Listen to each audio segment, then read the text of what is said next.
Welcome to the second telecast in the Live in Messiah virtual event sponsored by the Basora Institute, A Life for the Nations Ministries, the Lamb Network, and the broadcast exclusively through the Lamb Network TV.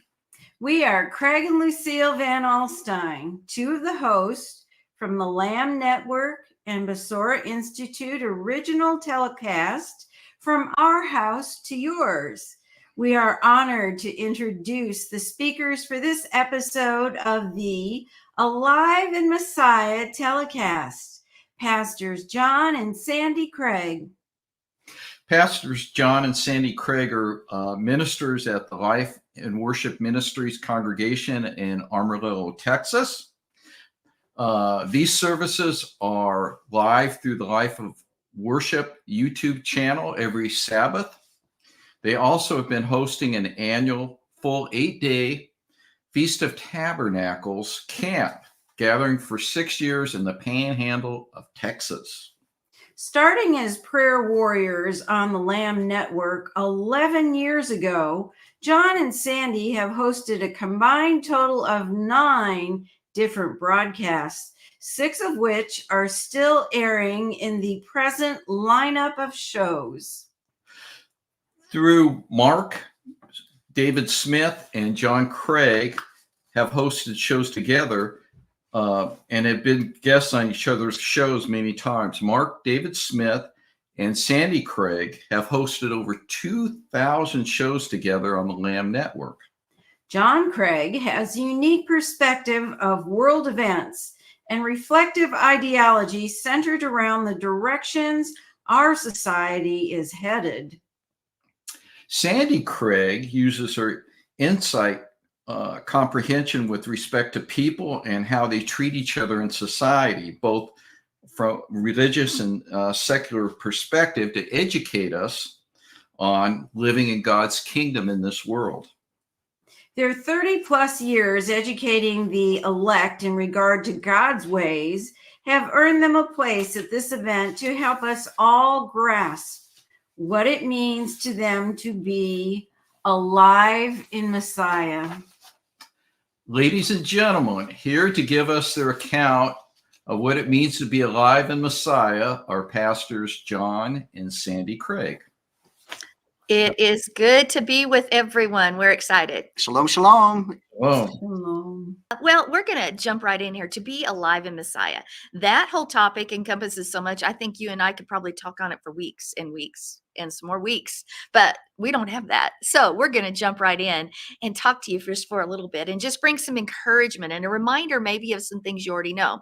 Because to be alive in Messiah, we've got to go back actually to the beginning, because when was Messiah? He's been since the beginning, since before.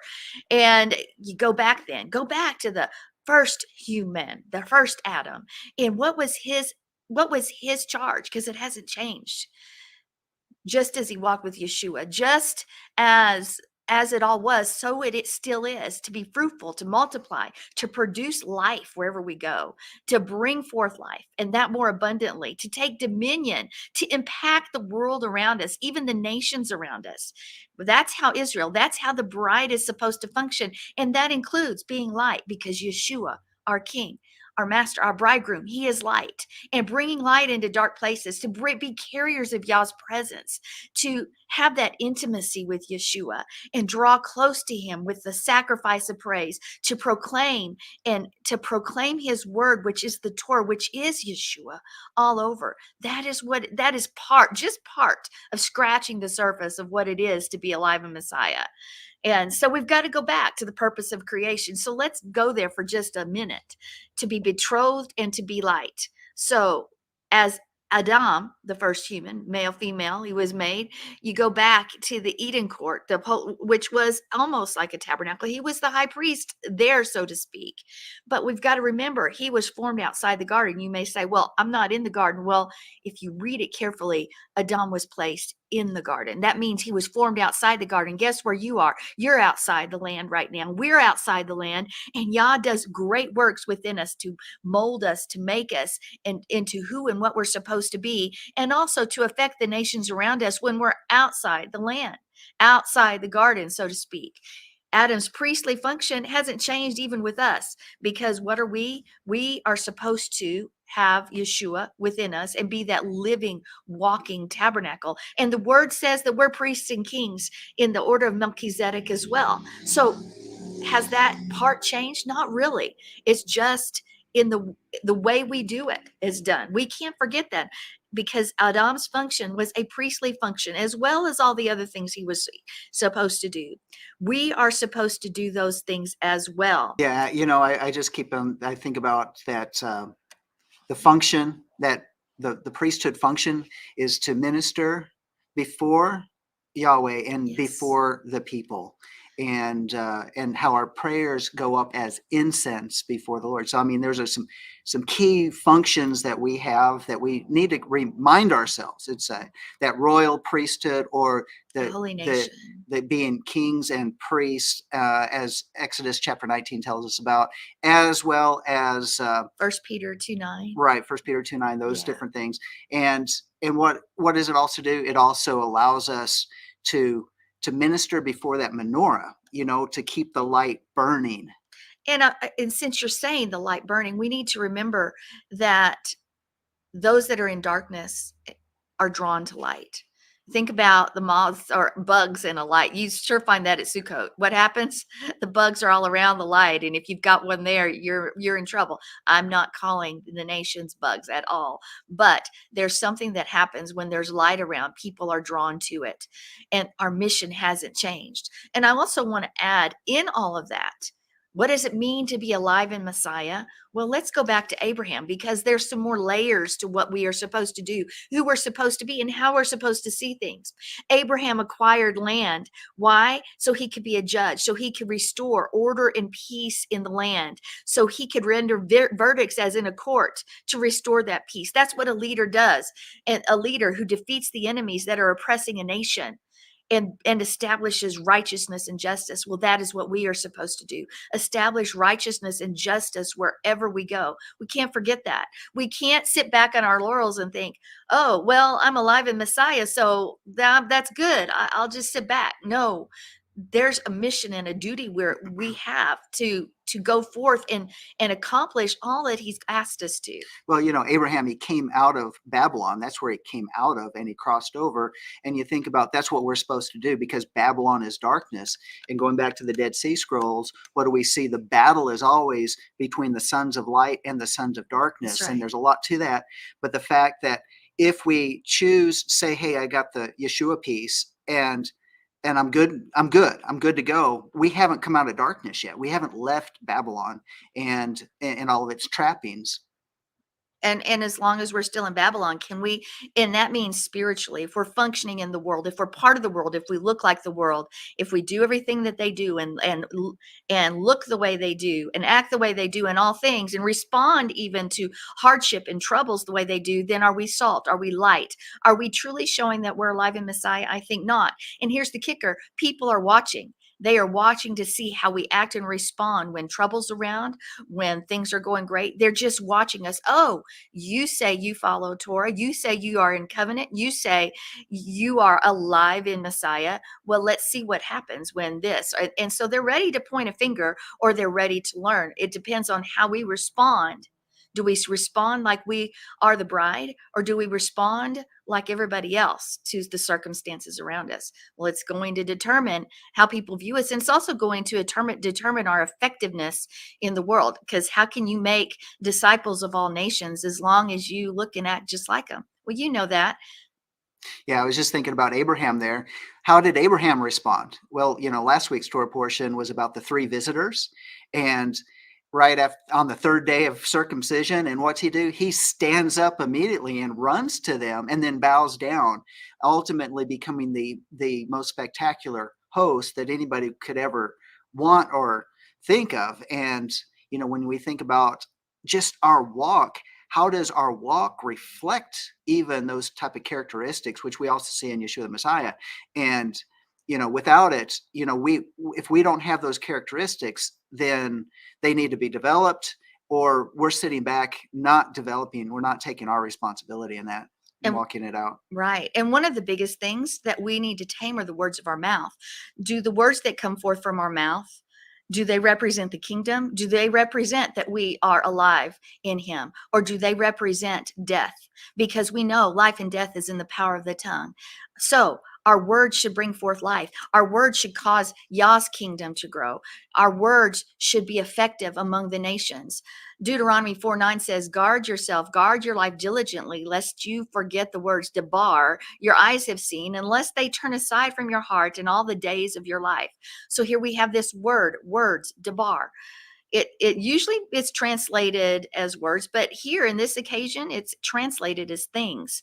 So debar is primarily a spoken word, but Moshe referred to the sound of Elohim, the sound of Yah's statutes at Mount Sinai as these things, as he claimed how Israel saw the voice. We've talked about seeing the voice before. His voice, Yah's voice went forth like flames of fire, and that's according to the Targum.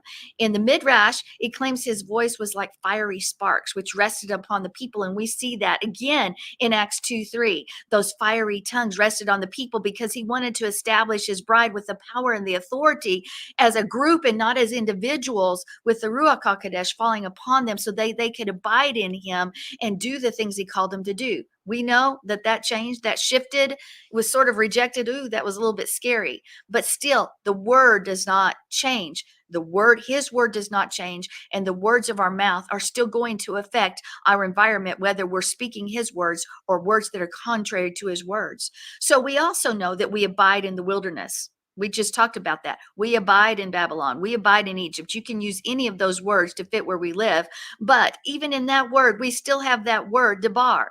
And that's number 1696. And 1696, when we look at it, the debar, it's that promised word. It means to speak, to declare, to converse, to command, to promise. And guess what? It even means to sing.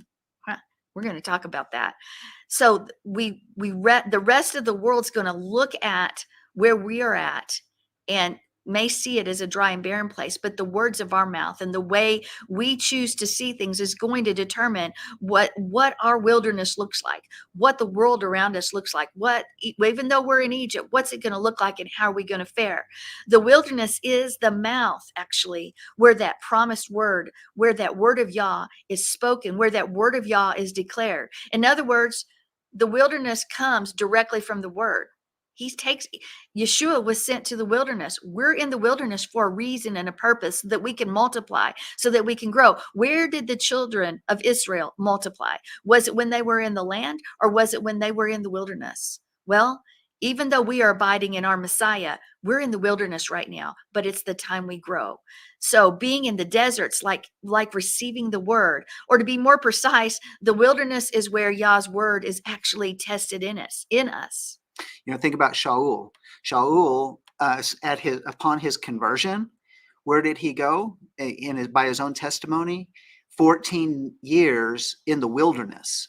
Now, it appears that he spent time in the Qumran community there, the community of the Achad, and where he allowed that time for that word to soak in within him, to change those belief systems to where they aligned with the word of God, and he found himself surrounded by people that could help him walk through that. And we see that reflected then in his letters. From that point forth, it changed and shifted everything he believed in, and the word came alive like it never was before.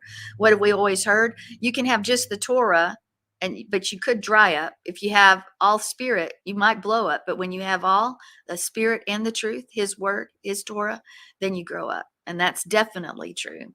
So here we are. We're speaking his words. Well, when we are speaking his words, when we're declaring the word, when we're declaring those words that are Yeshua, that are life, it's not only going to bring forth life in our circumstance, we become the mouthpiece of Yah. We become the mouthpiece of Yehovah, showing who our master is, that we are alive in him. See, we can see him seated on the throne when we're speaking his words, and our declaration puts things in action. And because he's vested in us. What we say matters to our life and to those around us, and it reverberates within them. When we begin to speak, when we begin to declare, when when we begin to abide even in his word, then we are backed up by him, by everything in the throne room of Yah, everything that creation represents. He's backed us up. And then his word is established in the earth. His word is established in our lives, in our homes, in our households, in our job, in the circumstances we're in, and his word is supreme. But instead, what do we often do? We react instead of act, and we speak words that are contrary to life, even idly. And it says we're going to be held accountable for every idle word that's been spoken. That's a scary thought. But that is why the Debar of Yah, his word must be spoken by us and through us, declared and proclaimed, maybe even posted around our home so that we will rest in that word and not the word of man. So when you're picturing that big throne room of Yah and he's sitting on the throne, how is he moved? He's moved by faith, but he's moved by his word. And he's given it to us as a covenant to live by, because his word does not return void. We abide in his word. That's how we function. And all power and all authority is vested in the name above all names, Yeshua HaMashiach. And it was that authority that was given to even to the children of Israel so that they can understand, so that they could function, so that they could cross over. And we're going to be able to take that inheritance back. Why? Because of his word, because we have that covenant agreement. That's what it's like living in him. We have the words, his words, and his words, when we declare it, when we speak it, when we sing it over every circumstance that we're in, it takes us to this higher level because it's as if we are his hands and feet. So his word brings forth life. But unfortunately, we're living lower than we should because we're speaking other words that don't bring forth life.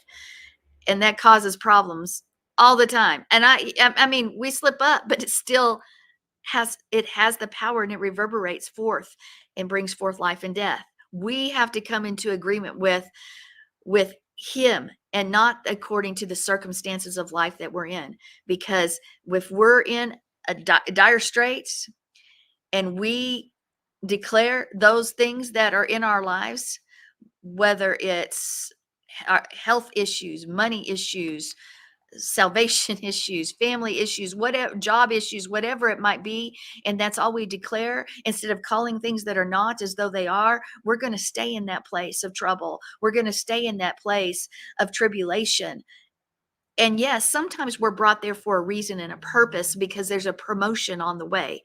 But other times, and oftentimes a lot, it's because our own words have made that place in the wilderness for us, because our words matter. We need to be able to speak so we can see our inheritance, so we can see his kingdom spread, so we can see his word bring forth life in all those barren places.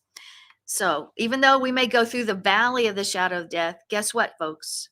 You don't have to live there. You don't have to stay there. We're supposed to walk through. Even though you might be surrounded by enemies and circumstances that are far less than your desire, there's more for you than there is against you. You might be in the valley, but guess what? Of an encouragement, you're on the way to the mountaintop, and you speak that forth. You speak forth his words that bring forth life. That's what it means to abide in him, because he's going to back up his word. He's going to back it up, and we can't forget it.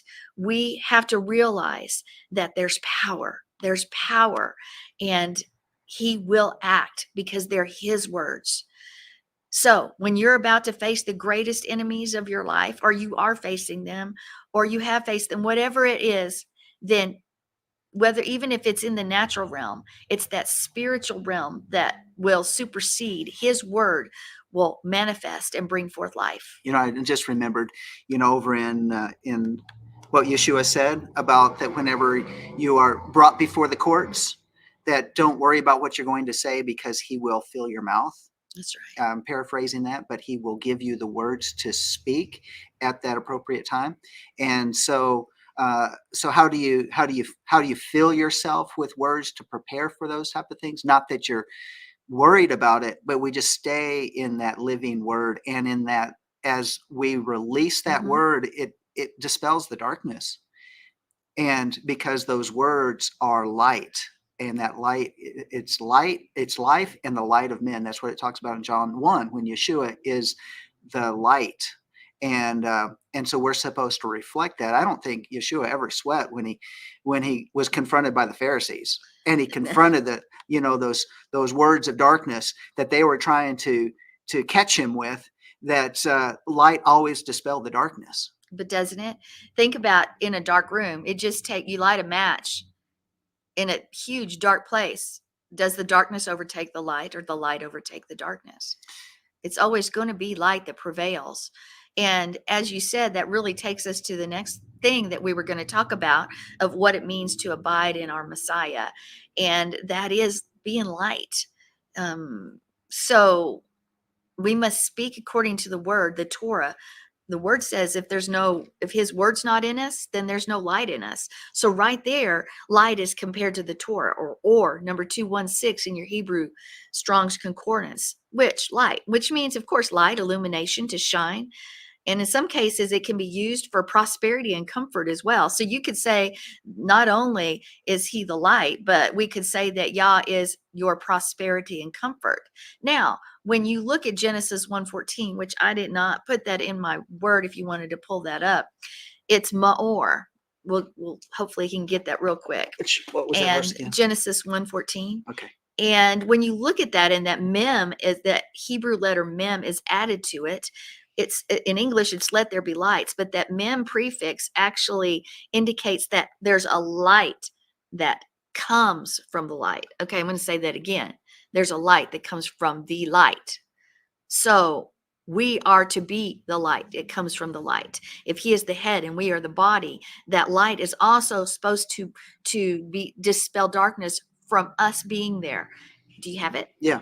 And it says, and Elohim said, let there be lights in the firmament of the heaven to divide the day from the night, and let them be for signs and for moedim and for days and years. Yes, light. And let them be for light in the firmament of the heaven to give light upon the earth. And it was so. Now, if we've been in his kingdom very long, we all have talked about Yeshua is the light.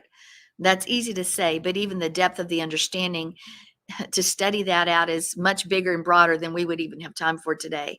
But we know, because Yeshua is light, the Torah is light, and Yeshua is the Word made flesh. His words are light, okay? John 8:12 says, Yeshua said, I am the light of the world. Okay, well, that's easy, right? So what does the light of the world do? Well, in part, when we're operating in the fullness of the Holy Spirit, not just when we have the infilling, not just the indwelling of the Spirit, because those are two different things. The Ruach HaKodesh through us is bringing forth healing and comfort and joy. But I want to go to the gematria of this word light, because I think it plays something significant that we should not forget when we are talking about abiding in Messiah, because that gematria of that word is 27.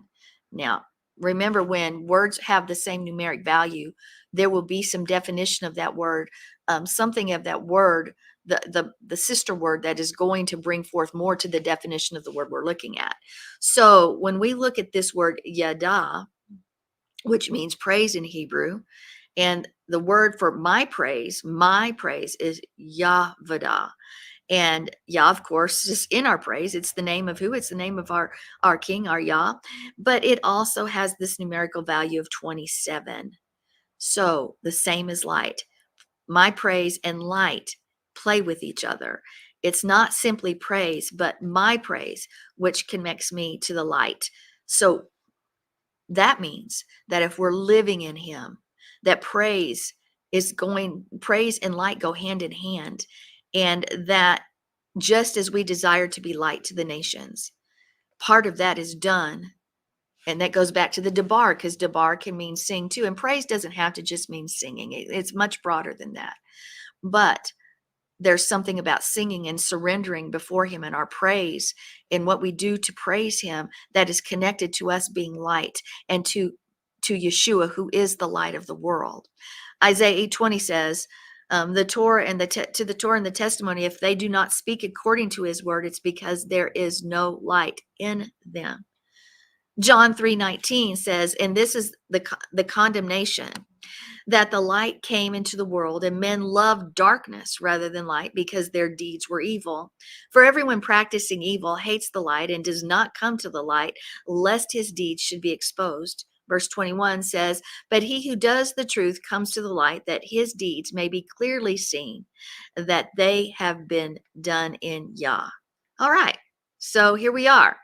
He who does the truth, what is the truth? Well, the truth is keeping his commands. The truth is keeping his words. He says, if you love me, you keep my commands. And when we're doing that, it brings forth light. And light exposes darkness. You can clearly see. When the lights are dim, it's hard to see. But when the lights turned on, you can see clearly where you're stepping forward. Well, if we're not following the commands, the light is dim. If we're compromising, doing this one, not that one, picking and choosing, just as the world does, then there's a darkness, and we're not going to see clearly. And what happens when you can't see clearly? Well, there's going to be an accident. You're going to trip. You're going to fall. Maybe be trapped even. So for what we need to remember right now is that Torah is light, and the light is Torah. Yeshua is the living Torah. Yeshua is light, and we are lights as well because we are connected to him and we are keeping his word. We're following his commands. We're still talking about words, and we know that in every word in Hebrew, there's a blessing and a curse, and it depends on your relationship with Yah. How are you walking? Are you walking as the bride? Are you walking as a stranger? Are you walking as an alien? Are you walking as the world? So which way is it? And we need to remember too, that the very words of our mouth, just as there's life and death in the power of the tongue, that the words of our mouth can literally change the DNA, your DNA, the DNA of your situation. You can change the DNA of your family by speaking Yah's word. His word is his DNA, and it's going to change us. And we know around us right now, everything is affecting, and I'm talking physically affect your DNA. His word physically affects our DNA, just as the words of our society affect the DNA of the things they're even spoken to, that the things that we experience, the environment we live in, all of it is trying to destroy the DNA that Yah's placed within us. But there is healing within him. There is healing within his word that brings forth life. There is healing within his word that brings forth deliverance. There is healing in his word that can shift a situation and change it. I was just thinking about how Yeshua had a confrontation with a person, and his response to them, it was very unique, and it was as it something about their faith, as it is with your faith, so be it. In other words, they believed him by the words that he spoke, and they said, I believe. And so he said, basically saying, because you believe. Now, what set that forth? First off, when there's a healing necessary that's needed in a body, what is the root cause for that healing that's needed? How many times is it genetic and it's passed down from generation to generation, and it's a defect? It's affected the DNA. But that one word from the Most High changes their DNA. Breaks the bond. Well, what is our role? Well, we look to the Most High to speak forth that word, but Yah chooses to use his people. And so his people praying over another person and speaking those words of life are doing what Yeshua did. And that's where the rubber meets the road. What is Yah's will? He says, I will be healed, or I am willing. And that is a now word. It is not a future word. Right. It was a past word, but it's a present word as well. And we need to recognize then, a lot of times when we pray, and one of the things that we saw a shift in healings was when we came to the understanding is that we pray and we declare. We don't ask. We say, be healed. But it's not because the power of healing is us in and of ourselves. But that was the example that Yeshua would say. He would say, be healed. Well, he didn't have to say, in my name be healed. But what do? We're coming in his name. Be healed in the name of Yeshua. When that revelation of of that now we have become that mouthpiece that is actually just repeating what his word said. His word and his will was to be healed. And when he sent forth his word and healed them, then we get to see literally, a change in the DNA, because sometimes our DNA is affected because of genetics. Sometimes our DNA is affected because of our environment, our food, a lot of different things, and our body becomes sick, and because it gets a mark on our DNA, and it needs to be restored and healed. And when that's healed, it's done. His word. That word changed the DNA. Matthew 10, since you're there, we're going to jump over. Matthew 10, 6-9 says, but rather go to the lost sheep of the house of Israel. And as you go, preach, saying, the kingdom of heaven is at hand. Heal the sick, raise the dead, cleanse the leper, cast out demons. Freely you've received, freely gift. See, that's another thing. If we're abiding in our Messiah, we are to go out and preach. The kingdom of heaven is at hand. Heal the sick, raise the dead, cleanse the leper, cast out demon. Freely we've received, so freely give. There should be a shift in how we go about our life. Sitting back and waiting for somebody else to do it, because the what ifs of life is not what you're called to do. It if you're abiding in him, if you're living in Messiah, if you trust him, it's not about you as the healer. That's not it. He is the healer, but he uses you. You are his hands and feet. And the word, Yeshua, came and dwelt among us, and he is within us. We are to be carriers of his presence. We are to be the light, the living, walking Torah scroll. That living, walking tabernacle is supposed to be within us. So Yahweh told his disciples to go to the nations. He's told us to do the same. He then gave an inheritance that includes everything, because we need to complete that assignment. We are to disciple the nations just as they did, just as the mandate to take dominion that Adam had. We are to become the nation that disciples the nation, person to person, family to family, wherever it is. Matthew 10, 26-20 says, heal the sick. Again, one more time, raise the dead, cast out devils. So you say, well, those are people who are trained for ministry. No, that's you. That's me. That's all of us. A lot of times, I'll say maybe, a lot of times people don't act on those things, especially in the Hebrew roots Messianic community, because it's unfamiliar. Well, we've got to restore the giftings of the Holy Spirit, and we've got to walk in that, and because he's told us to do that. Is his command. That's how you make disciples. A lot of times the healing goes forth, deliverance goes forth, and then people's ears are open so that they could hear. But if we sit back and we say, well, somebody else could do it because of the what ifs, it won't work, and this and that, and it's uncomfortable, and all of these excuses that we use, then we are not doing what he's called us to do as his bride. We are not functioning as we're supposed to function. And guess what? The enemy wins. So maybe you say, well, I'm a mission. No, he told us all to go and heal the sick and raise the dead and cast out demons and cleanse lepers. But you may say, well, I tried, it didn't work. Then go to the next time. Try it again. Do it again. It's not about trying anyway. It's just doing. And he does the work. We have got to get out and to go take that risk. We've got to spend time in the secret place. That's another thing we're called to do, is spend time in the secret place so that we can function in this role. In going along with that passage that you read there in Matthew is also Luke chapter 10, verse 17. It says, and the 70 returned again with joy, saying, Lord, even the devils are subject unto us through thy name. And he said to them, I beheld Satan as lightning fall from heaven. And behold, I give unto you power to tread on the serpents and the scorpions, and over all the power of the enemy, and nothing shall by any means hurt you. And so just the very thing that they were excited that even the demons, what did he say? And even the devils are subject to us through thy name, through your name. The name of Yeshua. And that is, the question is, what is the result of being alive in Messiah? Well, they were excited when they actually connected with that power, that authority that God gave them, that Yeshua gave them when he sent them out to do the very thing that you were talking about earlier, to heal the sick, to raise the dead, cast out devils, and all that sort of stuff. And it's a reflection. How many of us are doing that in this community? It's true.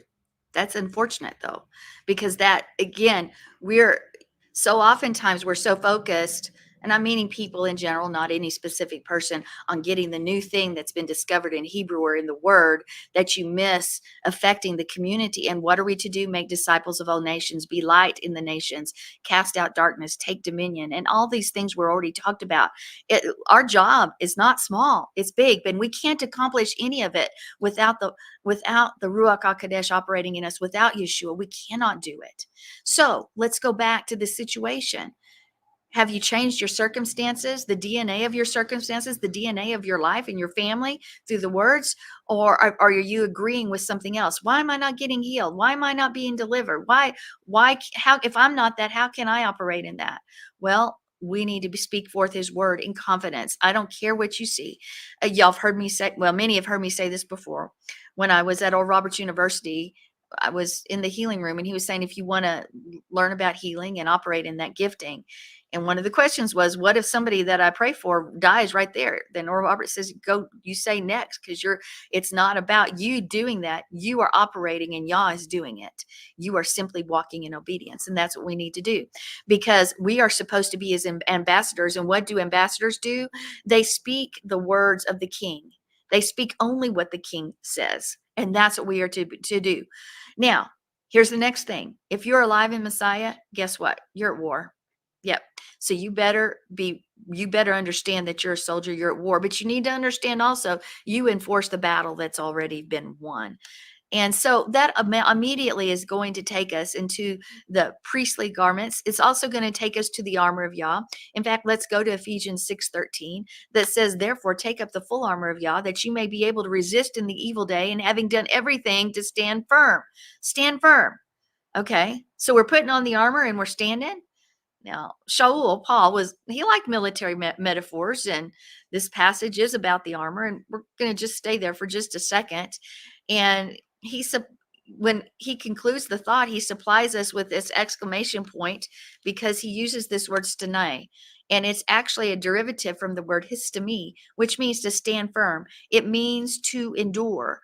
So when you take a closer look at this thought, Paul's telling us to put on the whole armor.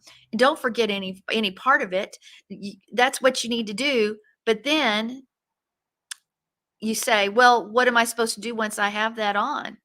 Would you like to shoot a gun and say, be forceful, do all these things and proactively? No, he told you to stand. Yah expects you to go prepared for battle, but then what does he do? He doesn't ask you to make the attack. We have only one battlefield task, and that's hold the ground that Yah wins. We don't retreat. We stand, we stand, we stand.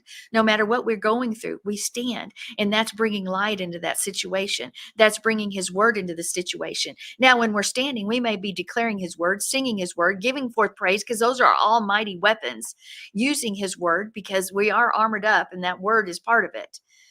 So we've got to understand that even though we're at war, because we're in him, that it's Yah's fight. It's not ours, but he has shown us the things we're supposed to do. Stand and speak forth his word and pray.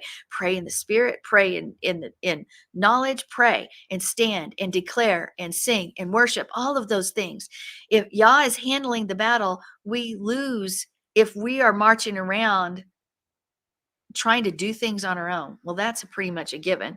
So we need to hold that ground and stand upon him, stand upon his word. Yah's going to engage that enemy, but we have to hold that line. So our armor is not made so that we cannot be attacked. That's not the case. But Yah is the one that's going to take on those fiery darts, those fiery arrows. He's got our backs. He's got us. But the rules of engagement are: let Yah lead, trust his battle plan, defend the ground he gains, don't retreat, and let your praise go forth. Let his words go forth in battle. So if you engage in battle when Yah's not on the field, you're not going to win. You only go where he goes, do what he does, and say what he says. So we're going to suffer at the hands of the enemy if we don't. Now, here's something else I want you to understand. Psalm 47:3 says, he subdues peoples under us and nations under our feet. I want us to look at that. Two things. I want us to look at the word for peoples there, which is a meme, which is number 5972. And it actually means everybody. It's not including, oh, the bad guys over there. It actually means everybody. He subdues everything, everybody under our feet. But I want us to look at the word subdues here, because guess what it is? It's debar. We're back to the word again. The word, he subdues. What does it say? It says he subdues peoples under us and nations under our feet. So he speaks. Listen to that. He speaks people under us and nations under our feet. The power of that spoken word, the power of his word. Once we realize that this verb debar is there, and that it's Yah's spoken word that puts nations under us, that it's not by our own action, it's not by our own armies, that it's not by our own doing. He is the one doing it. It should change and shift some things in the way we think and perceive the battles that we're in, because he's the one that's going to do it. Yah's word is more powerful than any army. It's more powerful than any weapon and any authority in this world. Yah's word trumps all that. Now, one more thing. Sing the glory of his name and make his praise glorious. Psalm 66:2. Sing the glory of his name. I'm going to ask the first question. Was that a request? No. It was a command. Now, if you guys have heard me talk about this before, there's a shout that often comes before, after, during the singing. And we're that ruah, that shout. We yelled the battle cry of Yah. We've yelled at him, and we've heard the earth echo the cry. We've jumped, and we've heard things, the thunder and lightning go forth. But now we're to sing that Hebrew word zamar, the song of praise. Exodus 15:2 says Moses celebrates the victory over the Egyptians at the Red Sea, or the Sea of Reeds. And how does that happen? There's a song that goes forth. Deborah brings forth a song, and that song of praise is associated with victory. That song of praise is associated with his people. That song of praise is associated with his bride. So we know why you're supposed to start with a shout. Judah goes first. You start with praise. You continue with praise. We end with the song. The songs we sing aren't just little things here and there that we just sort of just blow over and gloss over. No, they're supposed to be songs of victory filled with his word, because we're singing forth his word. We're singing forth life, and that more abundantly, filled with jubilation. Why? Because we expect the miracle sometimes even before we see it, because that's what his word said. Call things that are not as though they are. So sing. It's going to shift the way you see your circumstance. It's going to shift the way you feel. It's going to shift everything within you. And then we have to remember, to abide in Messiah means we must draw close. We've got to be intimate. He's given forth this invitation for intimacy. He wants to know us in that secret place. He wants us to abide in him, yes, but he wants that relationship that's so much deeper than just a knowledge of. It's something that you know the whisper of his voice. You know it because you spent time with him. But oftentimes our focus is somewhere else, because the world speaks really loudly. The world brings forth lots of distractions. The world is pulling every direction. But that place of intimacy is where he's calling those who abide in him to. Do we go to that place? Do we go? Do we go back to our first love? What do we do? What do we do? How do we act? See, this being alive in Messiah, it's wonderful, but there are responsibilities. And with those responsibilities, there's such joy and there's such victory in our lives. We're light. We take dominion. We multiply. We heal the sick and bring forth deliverance, declaring his word over every circumstance. We shout, we praise, we sing, because victory is ours. We stand as he goes into battle. We draw close and we're refueled, and then we're intimate with our King. And we don't forget our first love. That is what it is to be alive in Messiah, to abide in him. In him we live and move and have our being. I just think about how we do this, and how we go from Moed to Moed, from feast day to feast day, and we celebrate each one, and each one is this march, and it's moving together as one, and being part of that community, and sharing those times together, and not forsaking the assembling of ourselves together, and And each time, and it seems like there's always a theme on each feast day, where it's as we approach that feast day is our preparation in order to be able to enter into his presence and to hear that invitation and to be clear in the sound and what surrounds every one of those feast days. The whole march up to it is led and it's filled with the preparation by the word, the preparation of the singing, just as they would ascend to Jerusalem with songs, as we see in the Psalms. There's the Psalms of Ascension, and once we get to that feast day, what do? Then we come down and we begin the preparation for the next feast day. And this is the thing that renews the light within us, and being alive in Messiah. It keeps that relationship. And it starts with Shabbat. It starts with Shabbat. Well, Yes, excellent. We're very happy to have heard what you said. I heard 3 major points, and you tell me if I was on track. The first was Devar, the word of God,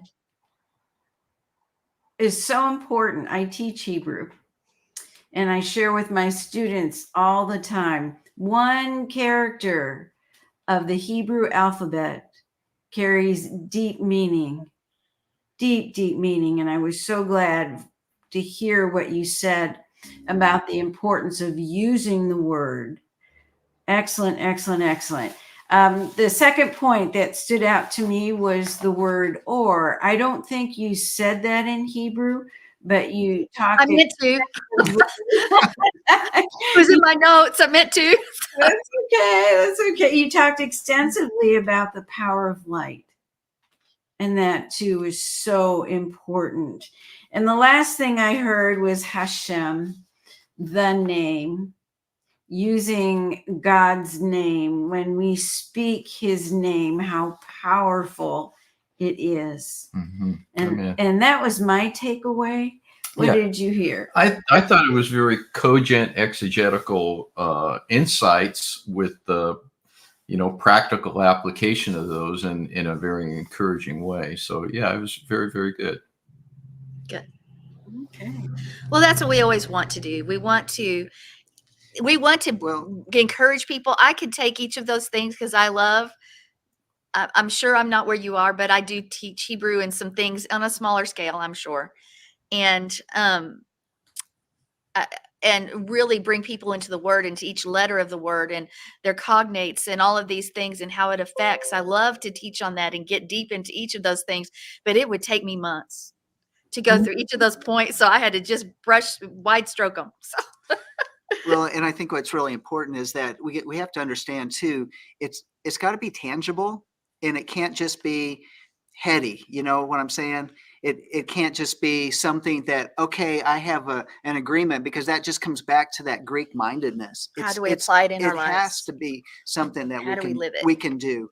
And I think there's a lot of different things that are so important that get left out in some of the things that Sandi talked about, and walking it out as Yeshua walked it out.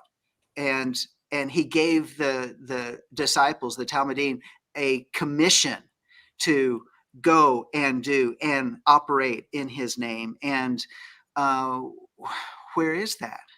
Where is that? And where's how the doing and the going? How do we, we can do the Shabbats and we can do the Moeds, but what about these other things that really affect the common person's life that's out there, that we come in contact with every day, that's hurting, that needs healing, that needs restoration, that they have relationships that are broken, and all that sort of thing. Yeah. So you bring up an important word that I heard throughout your presentation, and that is relationship. It has to be a relationship between you, the believer, and the Almighty. Amen. Lord Hashem. Mm-hmm. He has many names, right? He has many names, and each name in Hebrew is just beautiful. Adonai Elohim. Did you have comments? Yeah, I think you guys did a great job. You're well immersed in the word. In today's world, biblical literacy, unfortunately, is pretty common. And, even in the general culture particularly, but even in some of the churches, and to get people immersed into the word and teach them and lay forth, God's promises and how he can impact their lives is, you did a great job bringing that forth. Thank you. Okay. Thank you. Well, we're excited that this conference is going on and that this isn't the last day. This is the beginning. There are many more days ahead. So, Amen. Yeah, and every Monday morning, you guys have a program, Monday War Room Prayer Show. Can you talk a little bit about that? Maybe just mention. well, we have the Monday morning war room prayers, which people will write in and have their prayer requests. But we also have a show called Let Us Reason Together, where we go over the tour portion, have a little bit of laughter, and then go over current events. And then we have our show called Walking in Spirit and Truth, where usually I'm teaching, but the last few weeks John's been doing it for me. So, and then we have our Thursday show as Mark and I, where we hit some events, have a little bit of fun, and then get into some word as well.